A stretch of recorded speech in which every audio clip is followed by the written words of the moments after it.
The Artemis II crew will be out of signal for about 40 minutes as they are on the other side of the moon, continuing their work photographing the lunar surface, and they will reemerge, and we will also get this view on the other side.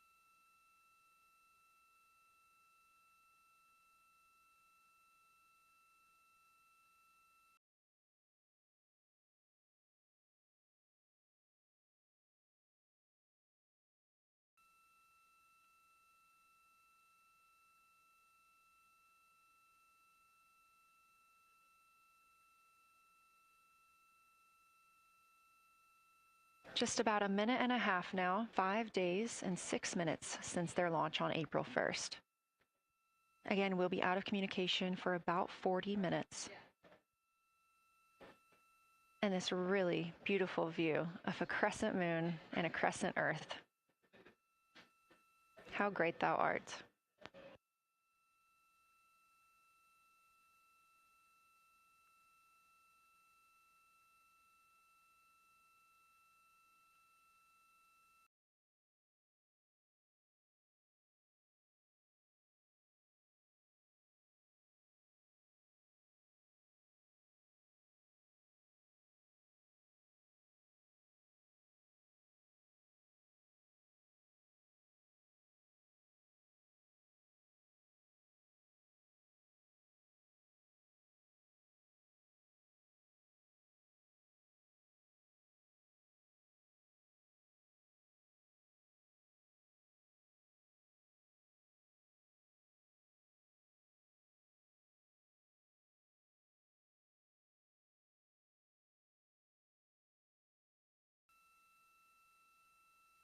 "30 seconds now until we expect loss of signal.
And we have confirmation of loss of signal of the Orion spacecraft as it flies behind the moon. We expect to regain communications with them in another approximately 40 minutes. This was expected as their spacecraft is now out of direct line of sight with Earth and behind the moon. And this is a poignant moment as it's the first time in over 50 years that we have humans completely unreachable by anyone else on Earth.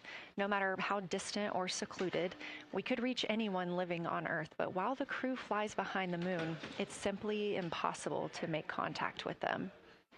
This is a live view inside the Science Evaluation Room here at Johnson Space Center and just down the hall from Mission Control.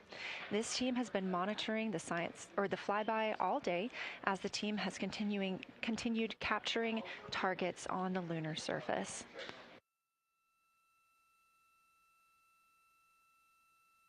We even got to see this team in action. They were helping the astronauts identify some of the features they were seeing on the moon.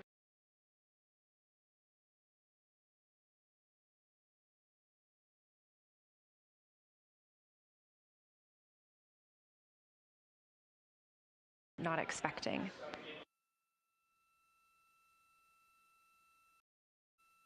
There will be a couple of milestones during this loss of signal. The first will be when the astronauts make their closest approach of the moon at MET 5 days, 25 minutes, and 34 seconds, when we expect they'll be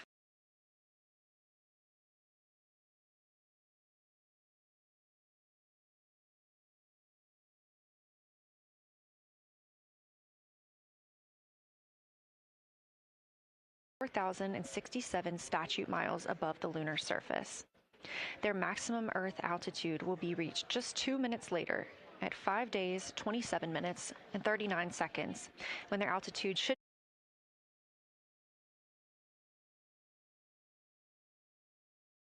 be approximately 252,756 statute miles. Once those milestones are reached and we have confirmation, we will report the official numbers.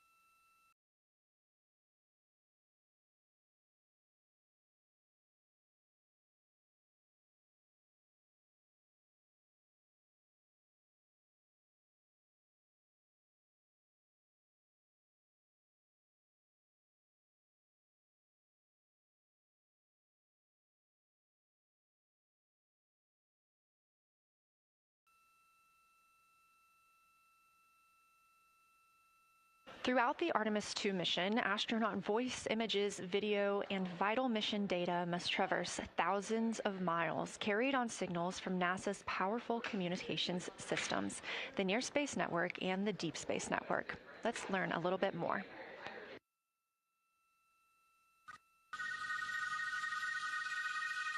NASA's Artemis II will send 4 astronauts around the moon, preparing humanity for a long-term lunar presence and future journeys to Mars. Enabling communication and navigation for this test flight are NASA's Near Space Network and Deep Space Network. With antennas around the world and a fleet of relay satellites, the networks will deliver vital data to and from Earth through all phases of the mission. The networks are seamlessly integrated at NASA's Johnson Space Center in Houston, Texas, where Mission Control coordinates the network handovers. These transfers represent a delicate dance between the 2 networks, exchanging support as the mission shoots toward the moon. On the launch pad and during their early orbit phases, NASA's Orion spacecraft and Space Launch System rocket will rely on communications and tracking services from the Near Space Network. After its translunar injection burn, the Deep Space Network's global array of antennas will serve as Orion's primary communication support during lunar orbit. As the mission journeys farther into space and away from Earth, signal strength weakens and bandwidth is conserved for crew communications. The astronauts will have a near constant connection to Earth, ensuring their safety on a journey farther into space than ever before. We say near constant because as Orion goes behind the moon, a planned loss in communications will occur. The Deep Space Network will be standing by to reacquire the signal as Orion reappears. The Artemis II mission also provides an opportunity to test new capabilities. Using laser links, NASA will periodically future human spaceflight missions. The data from Orion, sent by radio signals or laser links, is massive. The mission is gathering images, data, and video, while also generating details about mission health and crew voice files.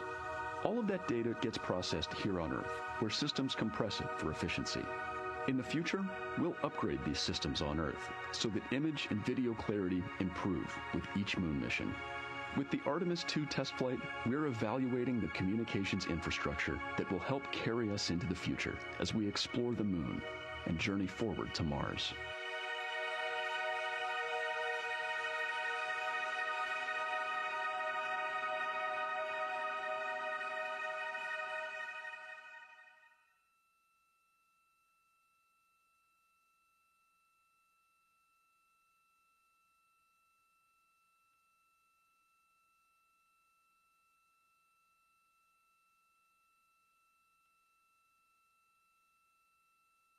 We are now about 30 time. I've got Dr. Kelsey Young, Artemis Science Flight Operations Lead, here with us. Thanks for joining me, Kelsey. Thanks with the crew. And I know that you have been preparing for this for years, so I am so excited for you and for your team. So just to get into that background a little bit, tell me about your background and what you've been doing on console. My background is as a field geologist. Actually, I studied impact cratering in the field for my PhD, so all these descriptions of impact craters have me just absolutely swooning. How I got into this, though, is, during my PhD, I got an internship at NASA and ultimately never left to integrate science into flight operations. So we developed the Science Officer Console, for which this is the first mission we're supporting. We developed the Science Evaluation Room that's right upstairs, and so it's so gratifying to see this operation structure come to fruition, especially on a day like today. I would have to imagine so. And we've got a great view of the Science Evaluation Room right now. Is there anything that has stood out to your team so far? Absolutely. So as you might have heard in some of the press briefings and content that, we've been putting out, color and albedo were really exciting targets for us. We've heard several amazing color descriptions so far, just to highlight sure that we can see here from the near side. And those greenish hues could actually tell us something about the volcanic evolution of those recordings to learn a little bit more. Wow, that is fascinating. I was hearing those colors and very interested just from a personal standpoint, because looking at the moon from, 250,000 miles away, we don't see green or brown. So just hearing that, them being so close and getting to see that, fascinating, and I know very exciting for you. So what are you expecting to see in the upcoming portion of the flyby?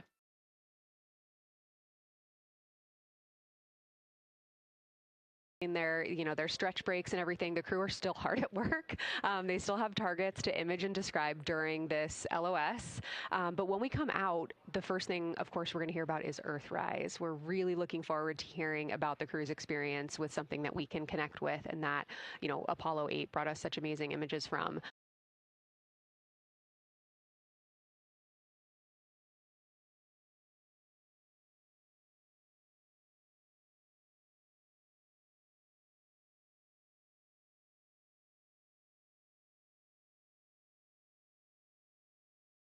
That we can connect with and that, Apollo 8 brought us such amazing images from. But then we start to get into describing the Terminator, as well as looking for things like lofted dust, which tell us about the modern lunar environment. Then the vehicle's going to orient away from the moon for an hour and then pivot back for the eclipse observations, which is a whole different set of science observations that we're really looking forward to. It's kind of nice that the crew will get a little break in there, because they have been hitting it hard today with photos and videos and annotations. What are you hoping that the crew sees coming up? Is it that lunar dust? Oh my goodness, that's a hard question to answer. I mean, we've already gotten such great descriptions. I mean, the Terminator seems to just be like one of their favorite things to look at and describe. So I feel like, that was something we were looking forward to. I feel like we've really gotten some great descriptions. So absolutely, I'm looking to the human moment of Earthrise. Lofted dust is an exciting one, and lofted dust will be a target for them in the right around the time of Earthrise. Of course, of their flyby so far, how the moon has changed, and this is going to be even more dramatic change to go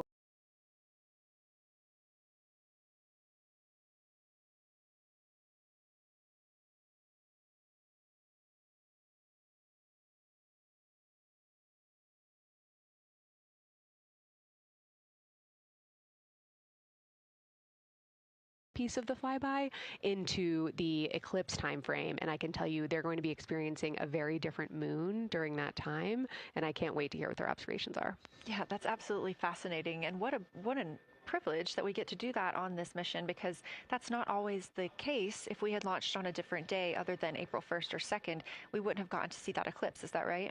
That's correct. April 1st and 2nd. I will say, I was asked a lot in the weeks leading up to the launch, well, what's your favorite day? And my answer truly was, there is no bad day to launch to the moon. We were going to get great science out of it no matter what, but it's a really neat opportunity to, bring the sun into the picture, bring different planetary bodies into the picture while still literally keeping the moon in center stage. Fascinating. So what differences are we looking for at each site? We're hearing a lot of different terms. We're looking at craters. We're looking at mare. What are the differences that you're hoping to see? We do have, as you highlight, kind of different prompts for each target. That's what they're looking at in their lunar targeting plan, which I know you've been showing. And we have even different prompts for the person with the really long lens on the camera versus the people with the unaided eye. And you've heard the crew talk about, oh my goodness, when I go from one to the other, I can really detect different nuances. And that's something that we experienced in simulations, but hearing them actually, see it for real has been really gratifying. But we're looking for different things based on the target. Sometimes we're looking for color. Sometimes we're looking for texture. For the Terminator, we're looking at kind of what texture and morphologies pop out to you and what kind of diversity you see along the Terminator. You've heard, Victor especially make some comments about future impacts for exploration, but also about future surface missions. Well, it was so interesting to hear Victor talking about he was imagining in his mind's eye being down on the surface and walking around. That was very cool to hear. And when we're thinking about targets, I know some of them are determined based on the launch day because that determines the lunar illumination. So the ones that we're looking at today, how and why were these selected? Such a wonderful question. This really gets at at the heart of some of our really highest priority science questions. Illumination conditions is a big one, right? So, of course, we need the targets that we're interested on the lunar feature to be illuminated by the sun in order to view them. But the timing in which they see them during the flyby enables us to ask different questions. So you heard in the pre-flyby crew conference talking about, well, the same pair, Reed and Jeremy, will get to actually look at Glushko crater twice. And that, looking at it from different illumination angles allows us to understand that feature better and connect color and albedo with topography and morphology. Then you have other craters where you want to look at it with the sun shining on it obliquely versus straight on, and that tells you something different about the scientific objective that drove the target being on the targeting plan in the first place. We've talked a little bit with the viewers today about what the crew is able to capture in this short time frame of those craters in different lighting conditions. Could take years for something robotic to be able to do based on attitude maneuvers and where the sun is at. So can you just talk a little bit about the importance of having both the robotic operation and having the crew? Absolutely. We definitely don't want to minimize the impact of orbiting spacecraft. Lunar Reconnaissance Orbiter is the one that's often referenced. Data from LRO and its payloads have really been instrumental in getting us, frankly, to this point for Artemis II and future missions. But the human experience, the crew observations that we've already been hearing about, it is such a perfect complement to the orbiting spacecraft data because they are able to have this unique perspective. They are far enough away where they can make these contextual observations. You've already heard it. How many times have we heard the crew and their science sit reps say, if I track this feature from all the way up here in the northern hemisphere down to the southern hemisphere, here are comparisons I can make. That right there is not something we had the ability to do with the Apollo missions, and it allows just literally in the blink of an eye to synthesize observations that it would take, a really significant effort to coordinate with different orbiting platforms, and they're making it like that. Wow. It has been very, very exciting to hear all of their calls so far. And so I've heard they were able to capture every single target so far too. Is that correct? I think that's correct. And I think it's important also to remember that, and I know the science team is anxiously awaiting this, we've been hearing from the crew members who are not at the forward windows, right? Those crew who are, really in the thick of the observations, they are recording minutes-long observations per target on their crew tablets. We will be getting those down starting here in a couple hours, and that's going to contain really meaty science information that we haven't heard live yet, and that's going to form the basis of my conversation with them tomorrow morning, where we're going to have a really deep dive into the science and absolutely nerd out about what they were able to do today. One of the most gratifying things for me today is hearing multiple crew members say, thank you for putting the discussion times in the targeting plan, because when we have had the ability to put multiple brains on a problem, we have elevated each other, and I'm looking forward. Elsie, I know you are very busy. You've done a great job today, and thank you so much for joining us for this interview. Thanks for having me. It's such an exciting day.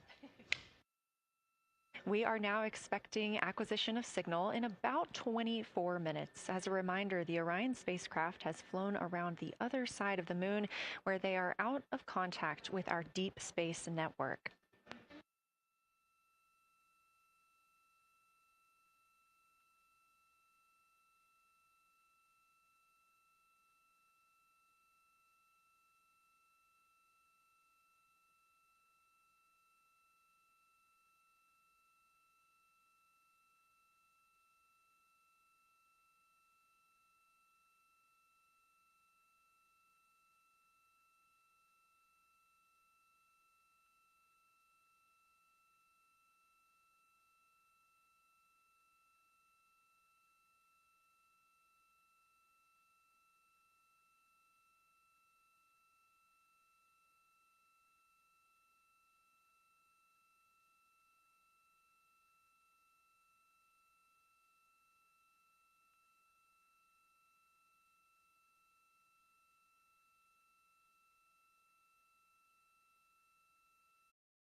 And we just heard confirmation here in Mission Control Houston that we have reached the closest point of our destination to the moon at MET 5 days, 25 minutes, and 34 seconds, and we anticipate the spacecraft's altitude is approximately 4,067 statute miles above the moon.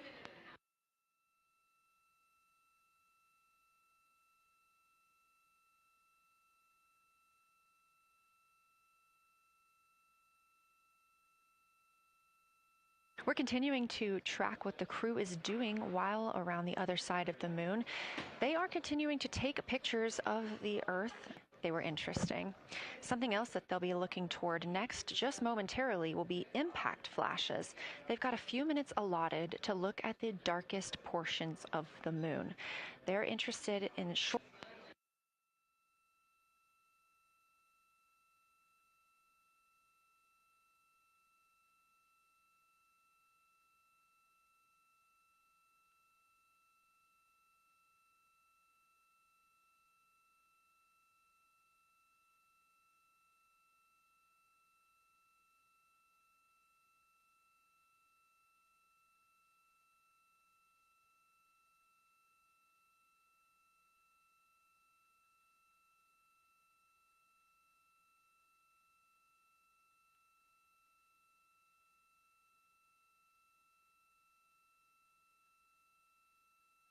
We're live in Mission Control Houston at NASA's Johnson Space Center, but there's a team over 750 miles away also monitoring today's operations. And of course, just like us, they are in LOS, or loss of signal, with the spacecraft. This is LUCA, the Lunar Utilization Control Area, and it's joined by LISA, the Lander Engineering Support Area, which are twin control rooms that will support missions and operations in lunar orbit or on the moon's surface in real time at NASA's Marshall Space Flight Center in Huntsville, Alabama. The Luca and Lisa are right next to each other and just a short walk away from the SLS Engineering Support Center, which is used during launch, and the POIC, where science on the International Space Station is monitored. Luca primarily supports Artemis science to better understand the deep space effects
microgravity and radiation on the crew's physiology, immune systems, and ability to complete various tasks.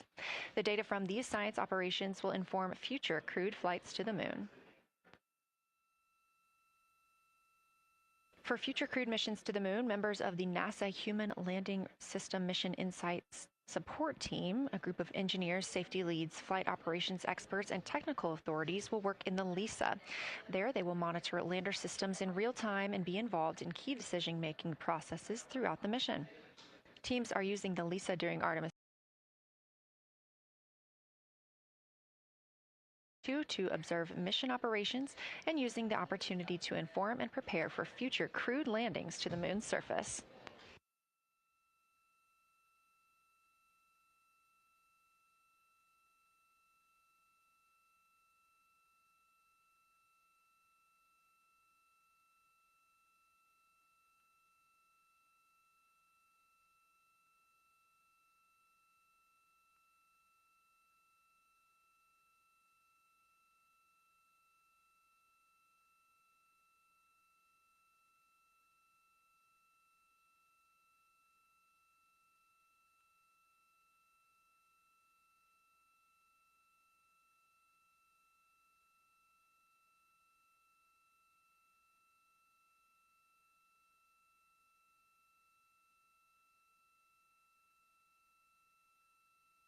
We now expect to regain communications with the astronauts aboard Orion in about 17 minutes. In the meantime, a little overview of how our crew members flying by the lunar far side at an altitude of between 4,000 and 9,000 miles are testing the capabilities of the Orion capsule. Artemis II visualization lead Ernie Wright has simulated views of the flyby using detailed topographic maps of the lunar terrain and photorealistic lighting scenarios. The Artemis II crew members have been using these visualizations to prepare for this historic mission, which is paving the way for future exploration of the moon's surface and beyond. So the most exciting thing to me about Artemis II is just the return to the moon. We haven't been there in 50 years. Human eyes are going to see parts of the moon that haven't been seen by anyone before. It also recommits us to exploring the solar system in a way that we haven't in a long time. And I think it provides an opportunity for younger generations to understand the excitement of doing that kind of exploration. Artemis is our return to the moon after 50 years. The emphasis of Artemis is going to be, first of all, science, but second of all, learning to sustain a presence on another world. First on the moon, but we're hoping that that's a stepping stone to Mars and other destinations in the solar system eventually.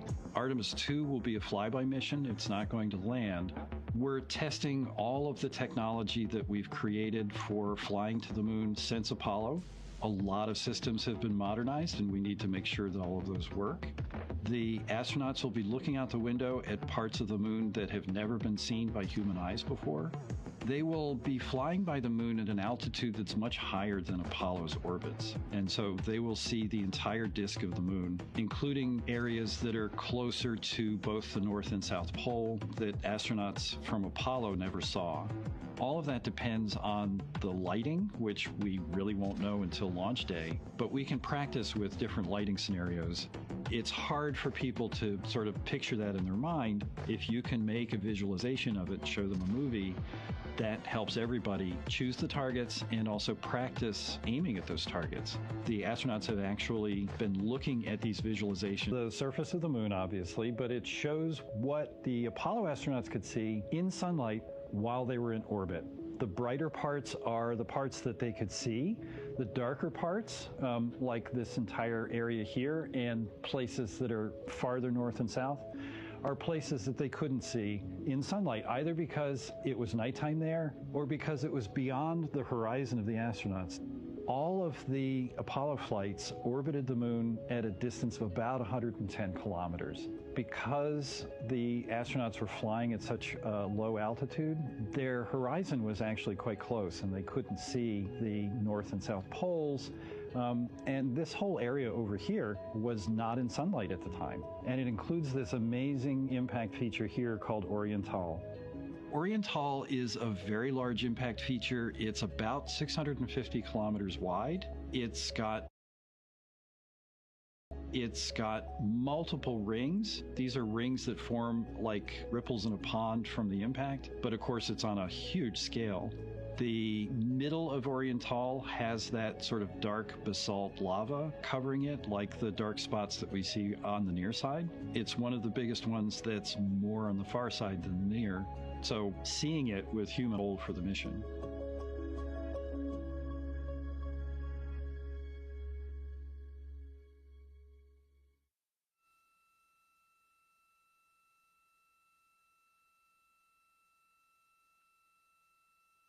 This live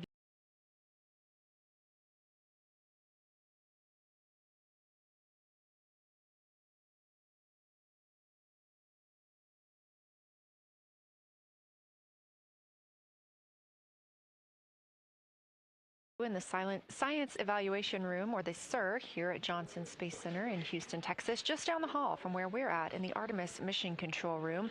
Teams continuing to monitor the flyby.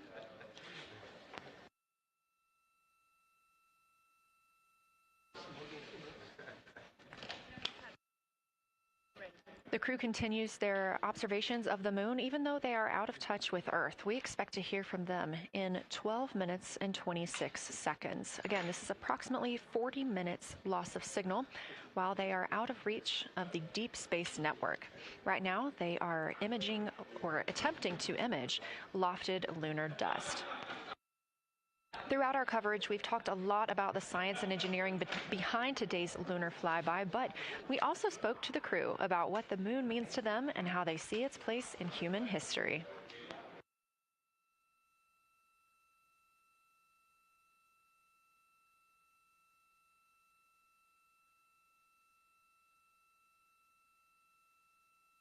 I remember being a little kid lying in bed at night and just looking out at the moon in whatever phase it was in, and I was thinking, man, my friends that live like 20 miles away, they can probably look out and see that same exact moon. And then when I was in the Navy and I would look out at the moon and I'd be halfway around the planet, and I would think, man, my brother can see that moon where he is, and he's halfway around the planet from where I am. And it's a connection of life on Earth. We can all look up and see that moon. It represents history. It is a witness plate. Everything that's ever happened to the moon is still written on the moon. There's no processes of wind or change in the Earth, geologic processes like we have here that change it. And something that's been telling and can read out the story of its own evolution, there's something beautiful about that. I've also learned from my indigenous mentors that they refer to the moon as Grandmother Moon. So you've probably heard of Mother Earth. They use Grandmother Moon because Grandmother Moon is responsible for the water in their community. The grandmothers, sort of protect the water source, just like the moon moves the water around the planet, affects the tides. It's something that represents something different for each individual culture around the planet. And that's really neat because we all share that same moon in the night sky. We all have seen the same side of the moon in different lighting conditions our whole lives. And so it seems very familiar to us, but it's also kind of unknown. When we get up close, some of the imagery that we'll get to describe and to share with people will be very unique. And that nature, both of those things being true about this one entity that we all know, just is really special. It's just the epitome of a symbol of both something that's in each of our hearts, but that's also represents exploration and reaching.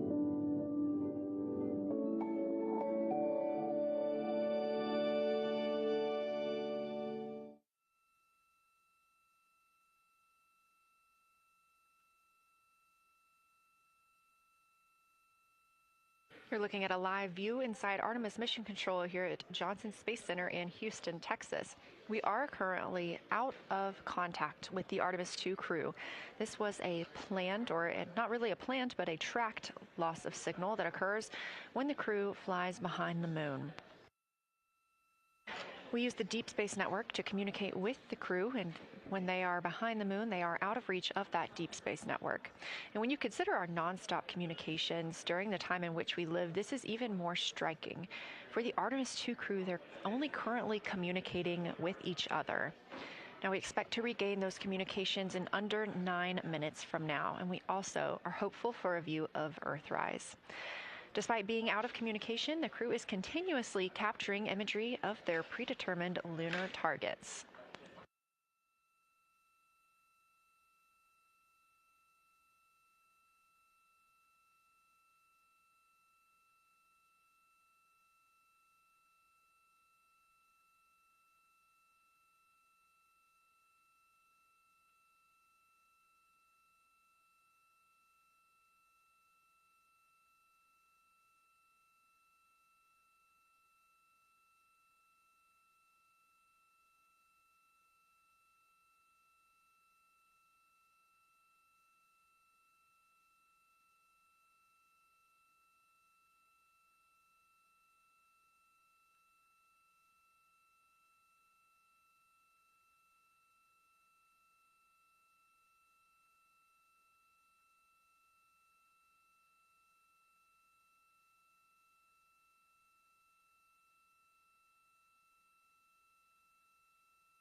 Now about 7 minutes, 25 seconds until we anticipate regaining communications with the Artemis II crew aboard Orion. In the meantime, Artemis II lunar science deputy lead Marie Henderson is trained these astronauts to capture and document their views of the lunar surface for all of us to enjoy back here on Earth. I cannot wait to hear their voices when they get to the far side of the moon and I can hear them talk about seeing the moon out their window. I try to imagine it now and just tear up thinking about it. Ooh, now I gotta hold on a second.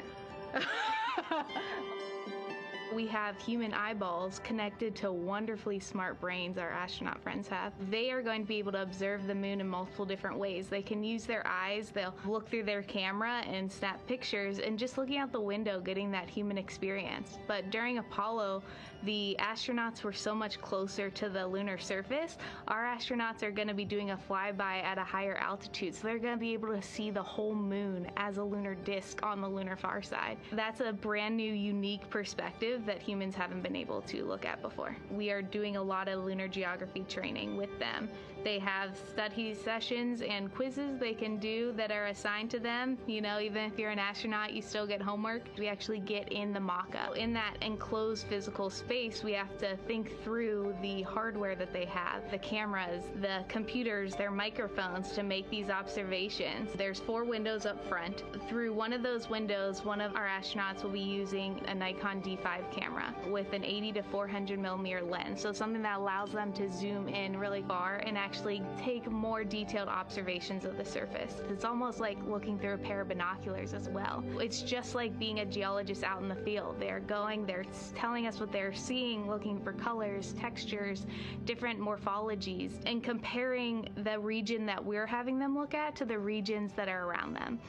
We have a science team that is planning the targets that are going to be observed, putting them all on the timeline of how they're going to be observed, and then taking the first look at the data when it comes down. The Apollo astronauts were only on the moon for 300 hours total, and they only went to the equator. That's like going to places that were safer landing sites, and they only saw so little, 300 hours total. And so we have so much more to explore and so much more to learn, and we are the beginning of the next generation that gets to start being a part of these discoveries.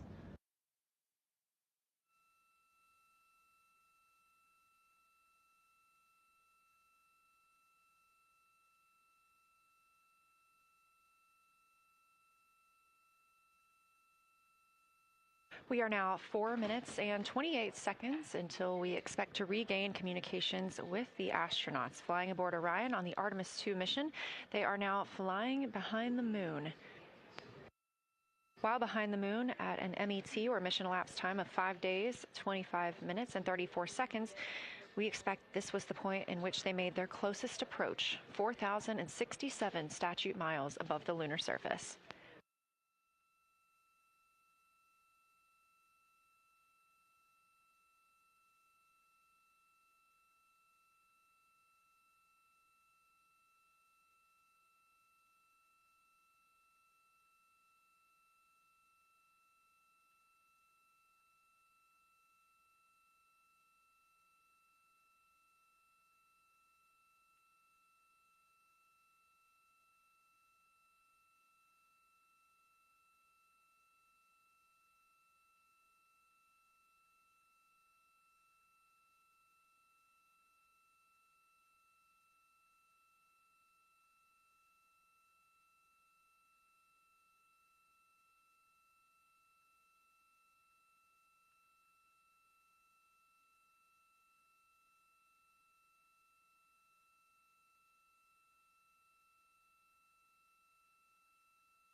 We're live in the Artemis Mission Control Room in Houston, but we are not the only room monitoring today's flyby. As you can see, this is the SIR, the Science Evaluation Room. It's in the same building and just down the hall.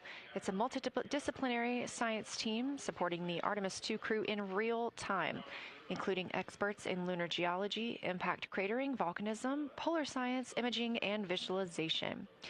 You can see the SIR here. That's the Science Evaluation Room. It's embedded within Mission Control to provide science input during live operations like what we see today. But additionally, the Science Mission Operations Room is a back room that processes data, evaluates imagery, and supports rapid analysis. We also have our science officer, Kelsey Young, here on console today.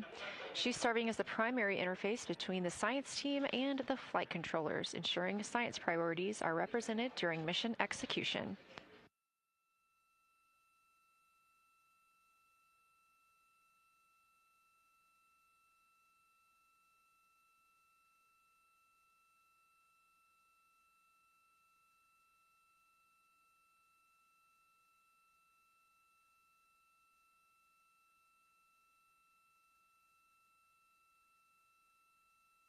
Coming up on 1 minute and 36 seconds until we contact Orion.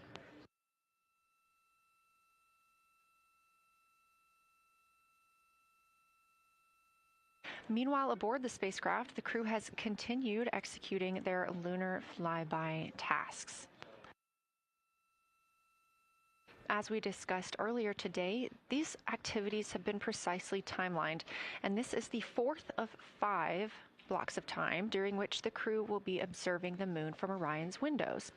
At this time, pilot Victor Glover and mission specialist Christina Cook are observing the moon at windows 2 and 3.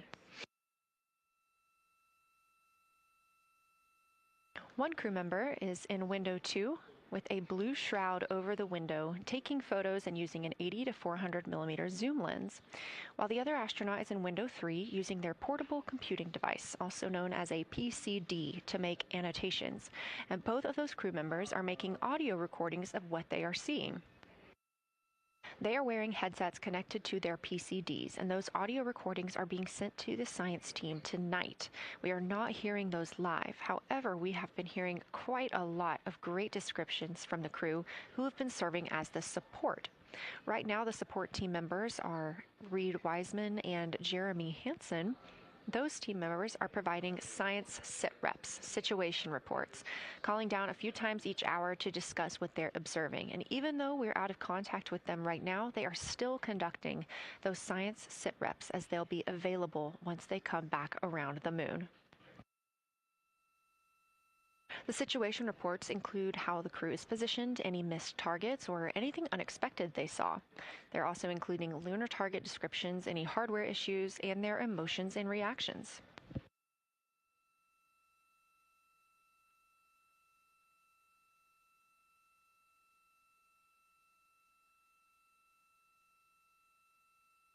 Again, we are standing by to acquire signal from the Orion spacecraft.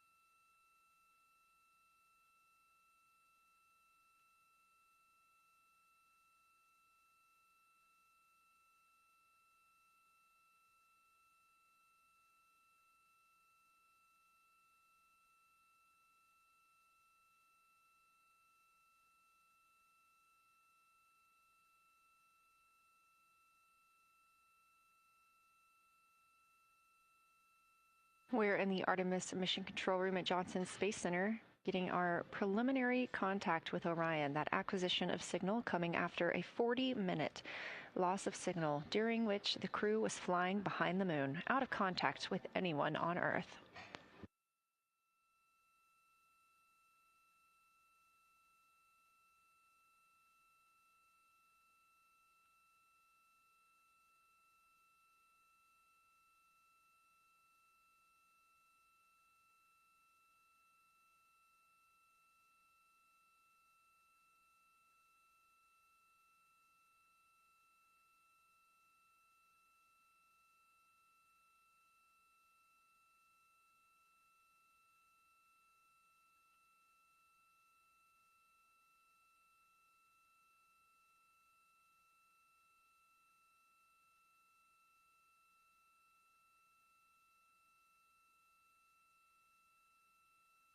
We are getting our first views from Orion after the loss of signal. Orion has come back around the other side of the moon, and that little crescent that you see is Earth, over 252,000 miles away.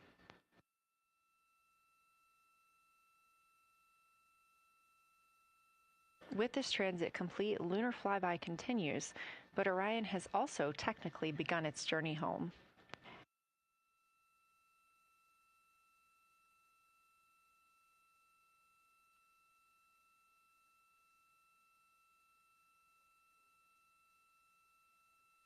Right now, the crew are getting a few moments to enjoy and take photos of Earthrise for themselves, and we expect to contact them shortly. But we do have good signal coming from Orion.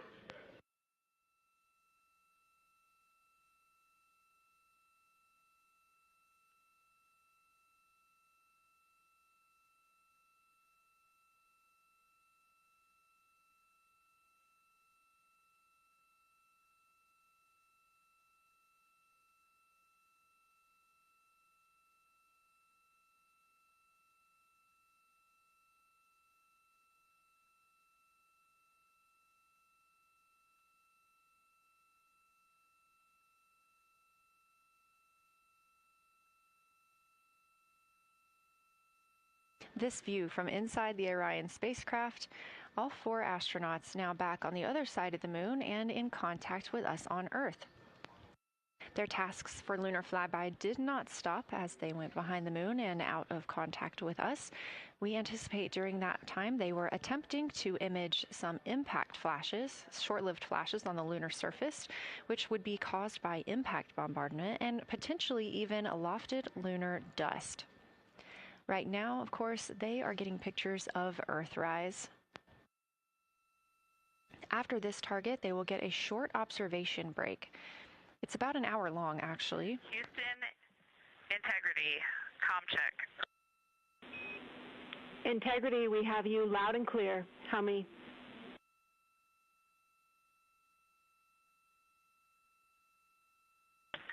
Houston, we have you the same, and it is so great to hear from Earth again.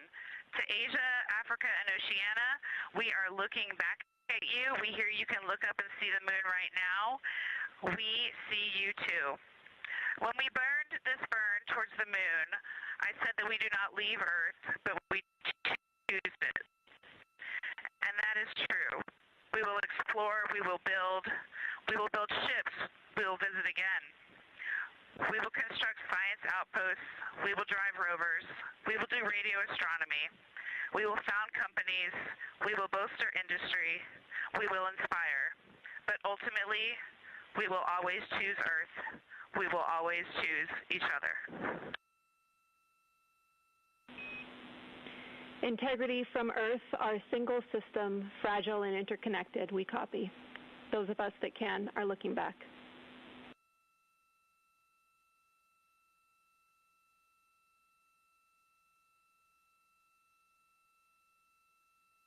We are happy to say we copy.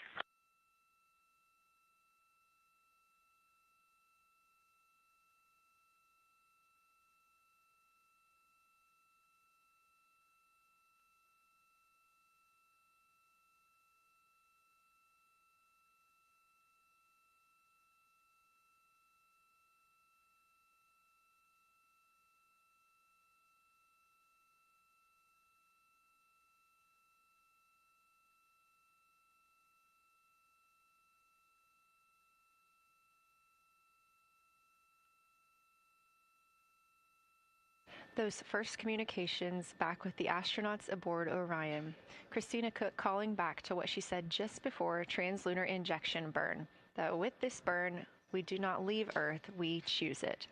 The translunar injection burn served as not only what put them on this trajectory to fly around the moon, but what also committed them to splashing down in the Pacific Ocean on flight day 10.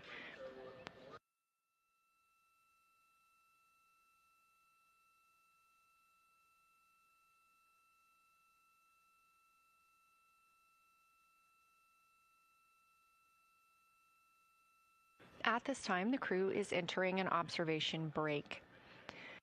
We expect this to last about an hour. And it's probably a welcomed break following their very, very busy day taking pictures, making annotations, making audio recordings, and communicating all of the wonderful things that they are seeing on the moon. This observation break is also partially due to the fact that we will be entering an eclipse later. This will be the first solar eclipse that humans have seen from the moon.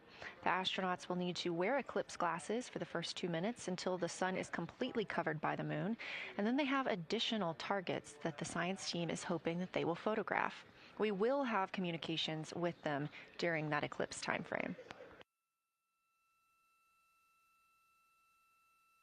Because of that eclipse, Orion's attitude must be changed right now so that its solar arrays are in the sun. This will help it charge the batteries needed to power it through that eclipse time frame. This view on your screen is a visualization. The spacecraft now 4,224 miles away from the moon, and that number will now continue to grow, while the number of distance from Earth, 252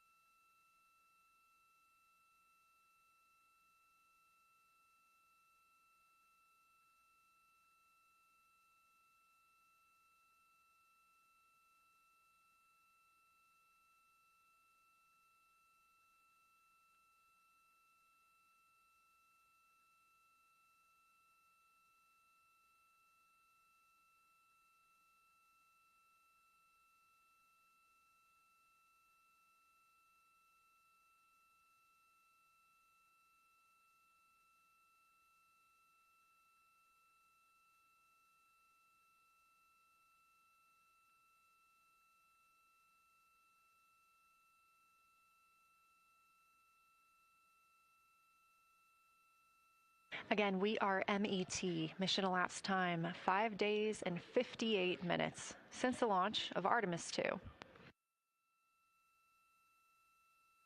We have reestablished communications with the crew and the Orion spacecraft, now entering a little bit of a break while they are out of visibility, or the moon is out of their visibility.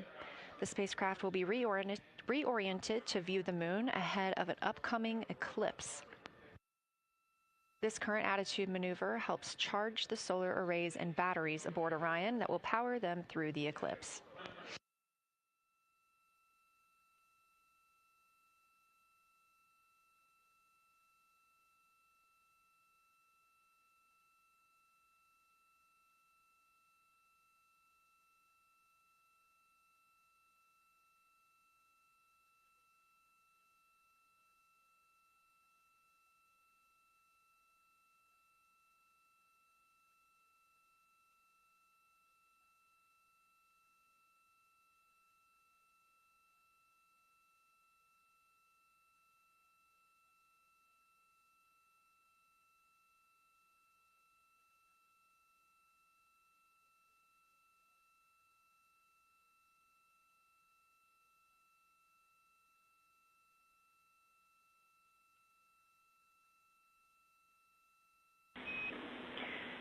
Integrity, Houston.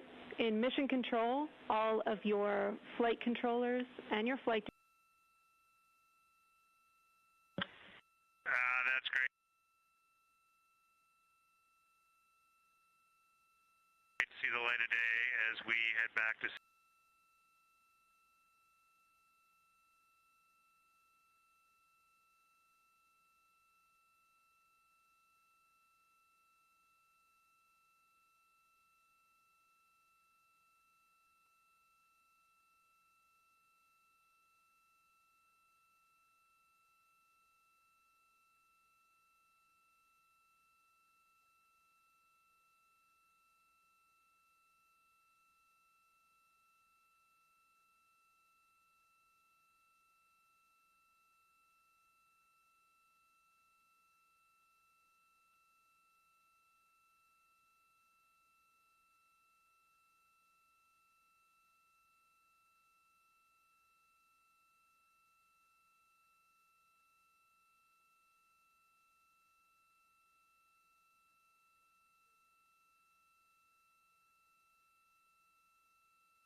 sims or simulations here. They visited the mission control team in Artemis Mission Control in Houston and brought us each a patch. Everyone in the flight control room has had these on their signifiers at their console.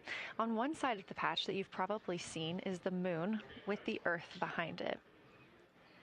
Now that we've passed behind the moon and we are returning home, the flight control team has instructed everyone in the room to switch their patch around so that the Earth is closer and the moon is behind us. We are really looking forward to seeing the Artemis II crew. And the Capcom, Jenny Gibbons, did call that update up to the crew that the flight control team here has turned their patches around as was instructed by the crew during that last sim. And we are counting down the days until they get home. They are now 5 days, 1 hour, and 3 minutes mission elapsed time into the Artemis II mission.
Joining me here in the room, Artemis Mission Control, I have Angela Garcia, Artemis II Science Officer. Thanks for being here, Angela. It is an honor to be here. What a day. Everyone's been buzzing. I can't contain myself. So it's been a really awesome day. So you're sitting on console at the Science Console now. Have you been in the SIR earlier today? There's a lot going on. So I went here first, and then I'm going to go there after. Clear, Houston.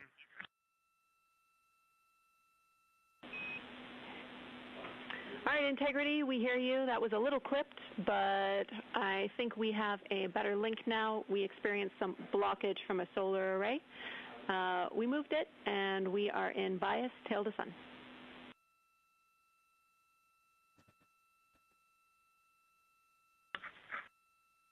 Okay, Houston, you're coming in loud and clear, and copy, we're in bias tail to sun now.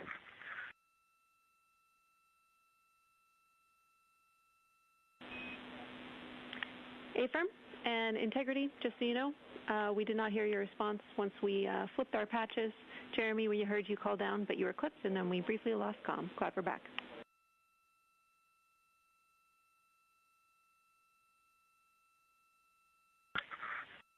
Okay, copy that. We were just excited that we got to share in that you, the MER, and Mission Control flipped your patches around, and that side of the patch is getting to see the light of day. Thanks for sharing that with us. Our pleasure.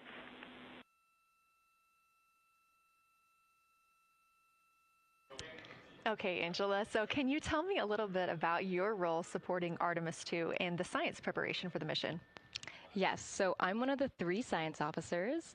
So Kelsey's been on console all day. I'll take over kind of closer to the end of the day. And then Trevor Graff is on the planning shift. And so it's the 3 of us in this 24-hour cycle supporting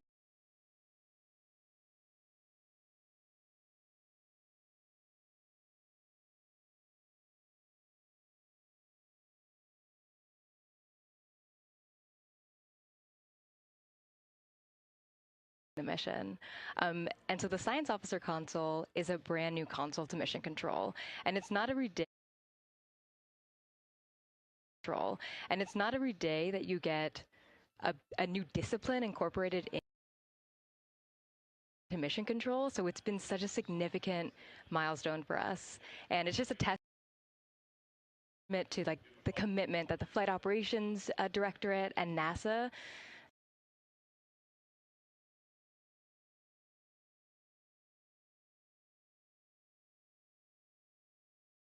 have, that they're going to be integrating science and maximizing science throughout Artemis. So it's really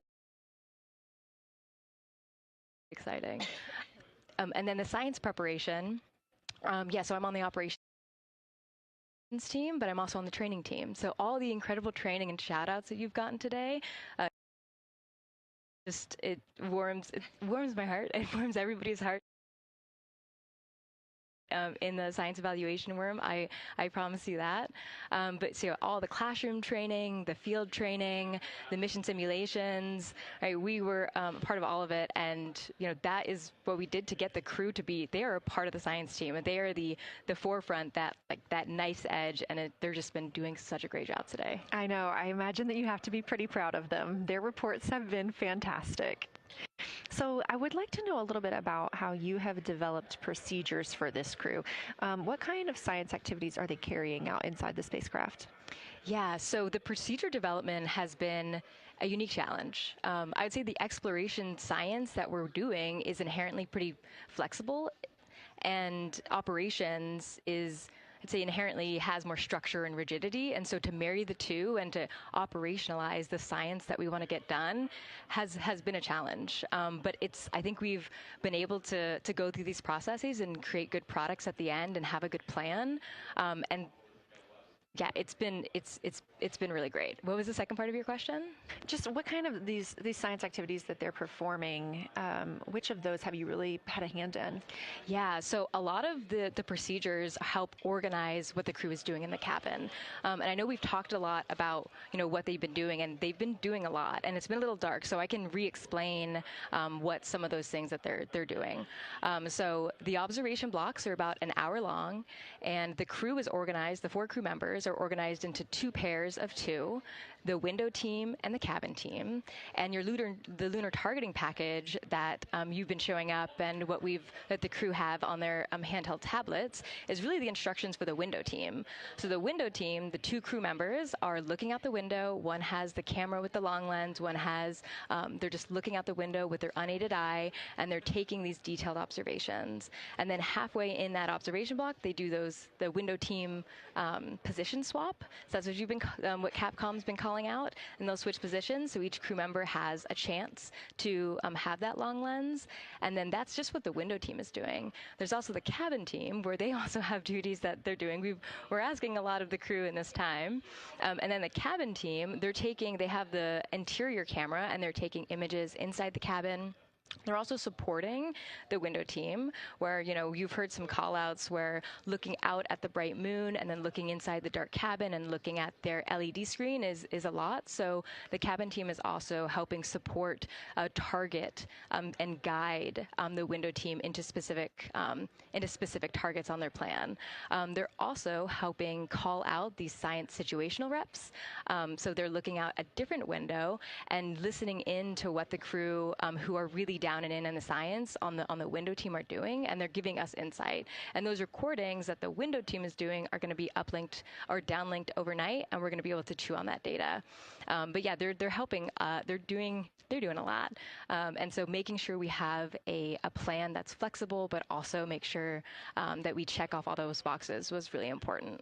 So tell me a little bit more. You talked earlier about the analogs that the crew has done. What kind of analogs or environments were really useful for this?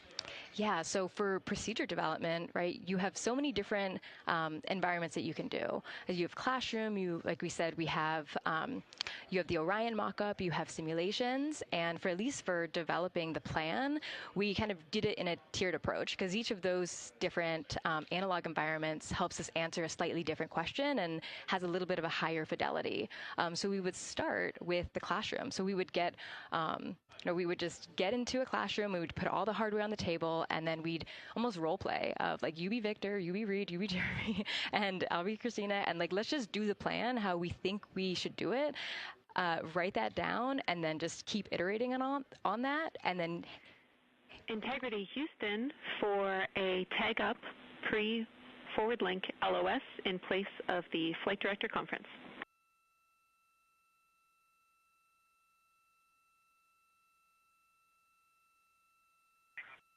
Okay, Jenny, we're ready. All right, crew, I'm going to roll through a couple of topics here. The first two are for timeline. First of all, Reed for your toilet maintenance. It is a shortened toilet maintenance where you do not have to do the oxone changeout. That portion of the procedure is canceled. Victor, you have an HHP stop activity on your timeline. We need you to perform that as scheduled for bandwidth reasons. For your next portion of the flyby, in particular the eclipse, we want to remind you that you can take off the eclipse glasses when the sun sets and you are simply looking at the corona. And then finally, for the D5 with the long or zoom lens, which is set for solar corona, we want to remind you that when you are capturing Earth shine, you will likely have to adjust the exposure. That's all I have for you. Let me know if you have anything for us.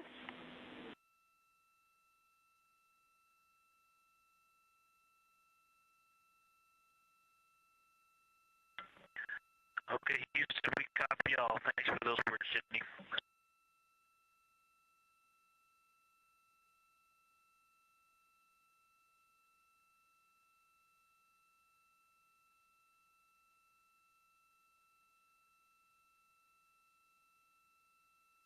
All right, just a quick call up to the crew ahead of a forward link LOS, meaning that we won't be communicating with them, but we will be receiving their communications and data during that time frame. So, Angela, we were talking about analog environments. You were telling me about the classroom and getting in there and pretending who's Victor, who's Reed. Tell me more about this. Yeah, it works pretty well. So you're going to do the plan how you expect it to be, and then once we finalize that plan, we'll give it to a completely new group of people and have them practice it, and then they'll be like, these steps don't make sense, and we'll reiterate on it over and over. Then we'll take it to a higher fidelity environment like the Orion mock-up, and we'll do the same thing because that volume is smaller, the window placement, their seating, what things have we forgotten with this addition of this environment.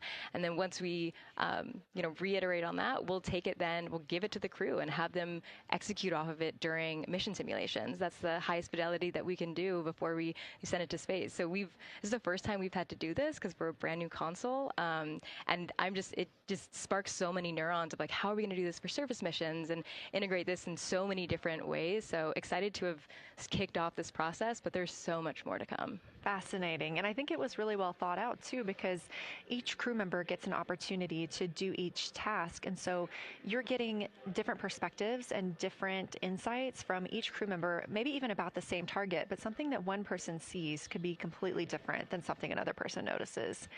So we also know that Artemis II has traveled. They're now on their way home, but they traveled farther from the moon than the Apollo missions did. So what makes that vantage point scientifically interesting?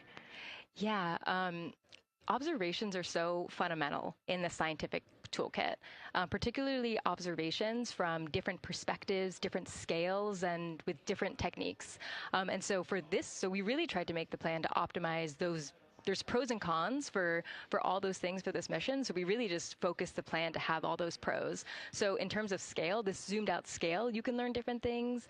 This different perspective. So their perspective, as Kelsey talked about, photometry around when they orbit the moon. And then also just their different the different things they're able to observe. So yeah, let me talk a little bit about scale, because I think observations at different scales, you can gain a lot of different information. So like, for example, if you were an astronaut on the surface looking at a rock, and you describe at this micro scale. So in training, we kind of talk about observations from micro to macro, or from outcrop to orbit. So looking at, a rock at this scale, you can describe its components, you can describe what it's made of and its colors and its minerals. And you're like, okay, and this rock came from this boulder, and it's this part of this boulder, and these are the different things that I'm observing around. It gives me context to this sample. And then you zoom out a little bit more, and you're like, okay, well, I can see that this boulder came from, it rolled from this mountain ridge, or this high ridge feature. And then because I can see the trail that it came from, okay, now let me describe this ridge and, different parts in it and maybe other boulders that I'm seeing. And then you zoom out further of the orbit scale, and you're like, this ridge is a part of this larger crater. So all of those different steps give you different information. And so that's why observations at these different scales and these different perspectives are so important. So this zoomed out kind of far view is this full lunar disk view. It's the full lunar on Earth, we see the full lunar disk as well, but now we're able to see it on the far side, and we're able to see it, all at the same time, which enables the astronauts to compare very quickly to different parts of the surface.